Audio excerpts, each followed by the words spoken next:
टाकल्यानंतर त्याच्यात जिरे टाकायचं.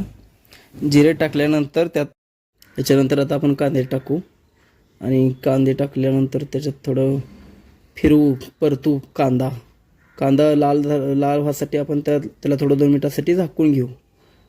झाकल्यानंतर मग त्याच्यात मीठ, मग हळद टाकू. हळद फिरवून घेऊ चांगलं. मग आपण आता मिरच्या टाकू. मिरच्या टाकल्यानंतर त्याला चांगलं फिरवून घेऊ. मग त्यात मग थोड्या वेळानं मीठ टाकू. मीठ टाकल्यानंतर आणि परत त्याला परतून घेऊ. परतून घेतल्यावर मग आपण त्यात आता टमाटर टाकू. टमाटर टाकून परतून घेऊ. मग त्याला थोडं 2 मिनिटासाठी आपण झाकून ठेवू म्हणजे टमाटर चांगलं मऊ होईल. मऊ झाल्यानंतर आता मऊ झालेले टमाटर आता आपण काढून घेऊ. आता पोहे आपले चांगले मोकळे झालेले आहेत. आता टमाटे पण चांगले व्यवस्थित मुरलेत.